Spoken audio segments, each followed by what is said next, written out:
আপনি কিছু মাসআলা কেন সুন্নতের বাইরে দেন? 3 তালাকে 1 তালাক, এ সমস্ত ক্ষেত্রে কি সুন্নত আমাদের জন্য যথেষ্ট নয়? 3 তালাকে 1 তালাক সুন্নত আপনাকে কে বলেছে? 3 তালাকে 3 তালাক সহি সুন্নত। এ ব্যাপারে সৌদি আরবের হায়াতু কেবারের উলামাদের বহস আমার কাছে আছে, আপনি আরবি পারলে দেখবেন। 3 তালাকে 3 তালাক এটা সহি হাদিসে আসছে। এক মাজলিসে একবারে 3 তালাক দিলে 3 তালাক হবে, 3 তালাকে 3 তালাক হবে। এটা 4 ইমাম মুজতাহিদ ফকিহ সহ 99% ফুকাহাদের ইজমা এবং সহি হাদিস ভিত্তিক ইজমা। এরপরে প্রশ্ন হলো, স্ত্রীকে 3 তালাক দেওয়ার পরও দুজনে পুনরায় সংসার করে, এটা কতটুকু বৈধ? আল্লাহ রাব্বুল আলামিন কোরআনে হাকিমে বলেছেন, ফাইন তাল্লাকাহা ফালা তাহিল্লু লাহু মিন বা'দু হাত্তা তানকিহা যাওজান গায়রা। যদি কোন স্বামী তার স্ত্রীকে 1, 2 এবং 3, প্রথম এবং দ্বিতীয়র পর 3য় তালাকে যদি দিয়ে ফেলে, তাহলে ওই স্বামীর জন্য সেই স্ত্রী আর হালাল নয়। পৃথিবীর সমস্ত হুজুর একসাথ হয়ে যদি ওই স্বামীকে তওবা পড়ায়, তারপরও তার ওই স্ত্রীর জন্য তিনি হালাল হবেন না। এমনকি কাবা শরীফের ইমাম সাহেবকেও যদি আপনি নিয়ে আসেন আর তিনি আইসাও যদি তওবা পড়ায় দেন, তাতে কি হবে না? সংসার আর জোড়া লাগবে। আমি সবসময় বলার চেষ্টা করি, যারা বিবাহিত তারাও শুনে রাখেন, যারা আর একসঙ্গে 3 তালাক দেওয়া তো যাবেই না। এক সাহাবী এসে নবী করিম সাল্লাল্লাহু আলাইহি ওয়াসাল্লামের কাছে খবর দিলেন যে একজন তার স্ত্রীকে একসাথে 3 তালাক দিয়েছে। নবী করিম সাল্লাল্লাহু আলাইহি ওয়াসাল্লাম এত গুসা হয়েছিলেন যে বসার থেকে তিনি বললেন, এই লোকটি তো আল্লাহ পাকের কোরআনের সাথে তামসা করেছে। এখন আমাদের দেশে রাগের মাথায় একসাথে 3 তালাক দেওয়ার পর মনে মনে অনুশোচনা হয়, এতগুলো ছেলে পেলে নিয়ে করবো কি, কি সর্বনাশ হইল, রাগের মাথায় করলামটা কি। এখন এই বউ ফিরে পাওয়ার জন্য মসলা তালাশ করে। কেউ যদি তার স্ত্রীকে তালাক দেয় আর এই স্ত্রীকে আবার ফেরত নিতে চায়, একটা পথ আছে, সেই পথটা হলো এই স্ত্রী ইচ্ছে করে কোনো স্বামী গ্রহণ করেন, আর সেই স্বামী যদি ইচ্ছে করে ঘটনাচক্রে তালাক দেয়, অথবা ঘটনাচক্রে সেই স্বামীর যদি মৃত্যু হয়, তাহলেই কেবলমাত্র প্রথম স্বামীর কাছে আসতে পারবে। এছাড়া প্রথম স্বামীর কাছে আসা কিয়ামত পর্যন্ত সম্ভব নয়। এইটা ইসলাম করেছে দৃষ্টান্তমূলক শাস্তি দেওয়ার জন্য। কথায় কথায় তালাক দেবা, বাগুন ভর্তায় মরিচ হইল কেন, এইসব শয়তানি চলবে না। এইটার জন্যই এই বিধান করা হয়েছে। তালাক কখনো রাগের মাথায় এই জঘন্য কাজ কেউ করবেন না।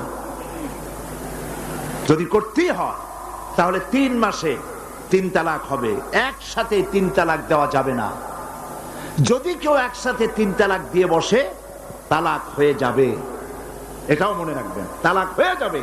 তবে আল্লাহ পাক অসন্তুষ্ট হবেন, নারাজ হবেন, গুসায় আল্লাহর আরশ কাঁপতে থাকে। এই কাজটি কখনো করবেন না। আমার স্বামী আমার 100 তালাক দিচ্ছে। ওমরে ফারুক বলেন, ঘটনা কি? তালাক দিবে 3 তালাক। তোমার স্বামী তোমার 100 তালাক দেয় কেন? স্বামীরে ডেকে নিয়ে আস। ডেকে নিয়ে আসা হলো, জিজ্ঞেস করা হলো, কিরে কয় তালাক দিলি? কয় 100 তালাক। ওমরে ফারুক বললেন, তালাক দিবা 3টা, 100 তালাক দিলা কেন? স্বামী বলে, মেজাজ খুব গরম আছিল। ওমরে ফারুক বললেন, তাই মেজাজ গরম ছিল? ঠিক আছে, আমি বিচার করতেছি। 3 তালাকে তোর বউ তালাক, বাকি 97 তালাক তোর পিঠের উপরে পড়বে। আবার অনেকে বলে একসাথে 3 তালাক দিলে 3 তালাক হবে না। অবশ্যই হবে, তবে সুন্নত তরিকায় হবে না, বেদাত তরিকায় হবে। নিয়ম হচ্ছে 3 মাসে 3 তালাক, প্রতি ঋতুর পর একটা, পবিত্র হওয়ার পর একটা, তো 3 মাস কমসে কম লাগবে না? কিন্তু আপনি যদি দিয়ে দেন, এটা কি হবে? তালাক হয়ে যাবে বেদাতি তরিকায়। এখন 3 তালাক দিয়ে দিচ্ছেন, এই স্ত্রী আপনার জন্য হারাম। যদি কোনো কারণে ইদ্যত পালনের পর তার অন্য কোনো পুরুষের সাথে বিয়ে হয় এবং ফিজিক্যাল রিলেশন হয়, কোনো কারণে জোর জবরদস্তি আপনি জ্ঞান আনেন নাই, ওই স্বামী আবার ছেড়ে দিছে, তখন ইদ্যত পালনের পর আপনার সাবেক স্ত্রী আপনার সংসারে আসতে পারবে। বাংলাদেশে মৌলবী সাহেব কিছু হিলা বাইর করছে, ইদ্যত পালনের পর একটা বুড়ার কাছে বিয়ে দেয়, বুড়া 3-4 দিন রেখে ছেড়ে দেয়, আবার ইদ্যতের পর লোকটা, এটা হচ্ছে হিলা, নিকৃষ্ট পর্যায়ের জায়েজ, নিকৃষ্ট পর্যায়ের। অনেকেই বলে যে 3 তালাক দিলে নাকি 1 তালাক পতিত হয়, কোরআন হাদিস থেকে জানালো উপকৃত হবে। আচ্ছা, মনে করেন আমি হুজুরে আমার উনি সম্পর্কে আমার দুলাভাই, তাই জন্য উনারে মারি, সমস্যা নেই, বুঝলেন নাই। মনে করেন 1টা 2টা 3টা কয়টা মারছি, ঠিক আছে না? এখন আলাদা আলাদা করে বললাম, এখন একসাথে 1 2 3 কয়টা মারছি? এখন আমি বললাম না, আমি যেহেতু মারছি 3টা একসাথে মারছি, সুতরাং 1টা মারছি। দুলাভাই আমার মারবো কি মারবো না? যারা মারছো 3টা, এখন আপনি বলেন 1 তালাক 2 তালাক 3 তালাক, বলছেন কয় তালাক? একসাথে বললে 1 তালাক কেন হবে? দেখেন কুরআনের সুস্পষ্ট বিধান, আত-তালাকু মাররাতান ফাইমসাকুম বিমারুফ আও তাসরিহুম বিইহসান, যে তালাক হলো 2টা। 2 তালাক দেওয়ার পর তুমি চাইলে তোমার স্ত্রীকে ফিরিয়ে আনতে পারো, আর চাইলে তোমার স্ত্রীকে রাখতেও পারো, ছেড়ে দিতে পারো। কিন্তু 2 তালাক দেওয়ার পর ফাইন তাল্লাকাহা, 2 তালাক দেওয়ার পর যদি আরেক তালাক দিয়ে দাও, ফালা তাহিল্লু লাহু হাত্তা তানকিহা যাওজান গায়রা, 2 তালাক দেওয়ার পর আরেক তালাক দিয়ে দিলে আর স্ত্রীকে ফিরিয়ে আনতে পারবে না, বরং তালাকে মুগাল্লাযা। এখন এই স্ত্রী ইদ্যত শেষ হওয়ার পর যদি অন্য কোথাও বিবাহিত হয়, এরপর ওই স্বামী যদি আবার কখনো তালাক দেয়, ওই স্বামী তালাক দেওয়ার পর যদি আবার ইদ্যত শেষ হয়, তখন প্রথম স্বামী বিয়ে করতে পারে। এক ব্যক্তি রাগের মাথায় তার স্ত্রীকে 100 তালাক দিছে, তালাক দিয়ে ইবনে আব্বাস রাদিয়াল্লাহু তাআলার কাছে আসছে। ইবনে আব্বাস রাদিয়াল্লাহু তাআলা বলেন, ইযান আসাইতি রাব্বাক ওয়া বানাত মিনকা ইমরাআতাক, যে তুমি তোমার আল্লাহর বিধানের অবাধ্যতা করেছো, যে তোমার স্ত্রীর উপর তালাক হয়েছে 3টা, আর বাকিতে 97টা আছে ইস্তাখাস্তা আয়াতিল্লাহি লাহওয়ান ওয়া লাইবা, আল্লাহর বিধান নিয়ে তুমি মশকারি করেছো। ইবনে আব্বাসের ফতোয়া আছে, সব সাহাবায়ে কেরামের ঐকমত, 4 মাযহাবের ইমাম মালিক, আহমদ, শাফি, আবু হানিফা, 4 ইমামের মতে কেউ যদি 3 তালাক দেয়, কয় তালাক হবে? এজন্য আহলে হাদিসের জঘন্য যতগুলো বিষয় আছে, এতগুলো হইলো মানুষ 3 তালাক দিয়ে আহলে হাদিসের মাদ্রাসায় যায়, এই ফতোয়াগুলো অনুসরণ করে আপনি যদি আপনার স্ত্রীর সাথে সংসার করেন, মনে রাখবেন মৃত্যু পর্যন্ত আল্লাহ আপনার আমলনামায় জিনার গুনাহ লিখবে, জিনার গুনাহ লিখবে। এজন্য আহলে হাদিসের এই সমস্ত ফালতু ফতোয়া থেকে বেঁচে থাকবেন সবাই। मुफ्ती तकी उस्मानी इस्लामिक इकोनॉमी में आज के तारीख में नंबर 1 है। मुफ्ती तकी उस्मानी का नाम तो सुना होंगे आपने, जानते होंगे। Usmani. MashaAllah, Maulana Mufti Taqi Usmani is also a great scholar. These 2 scholars are one of the highest. MashaAllah, he has great knowledge. हाँ, वो मुफ्ती तकी उस्मानी साहब का एहतराम जो डॉक्टर जाकिर नाइक साहब करते हैं, ये पूरा आ जाना चाहिए। तभी मलेशिया में हज़रत मुफ्ती तकी साहब जब जाते हैं, हम जब मलेशिया जाते हैं तो डॉक्टर जाकिर नाइक से मिलने के लिए जाते हैं, लेकिन जब हज़रत मुफ्ती तकी साहब जाते हैं तो डॉक्टर जाकिर नाइक साहब उनसे मिलने के लिए उनके ठिकाने पे जाते हैं, उनकी नसीहतों को गौर से सुनते हैं। जरा सा झगड़ा हो गया मियां बीवी में और उठाकर 3 तलाकें दे दी इकट्ठी।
ये पता नहीं कि 3 तलाकें देना नाजायज है, और अगर कोई दे दे तो उसके बाद फिर दोबारा वापसी का कोई रास्ता नहीं रहता।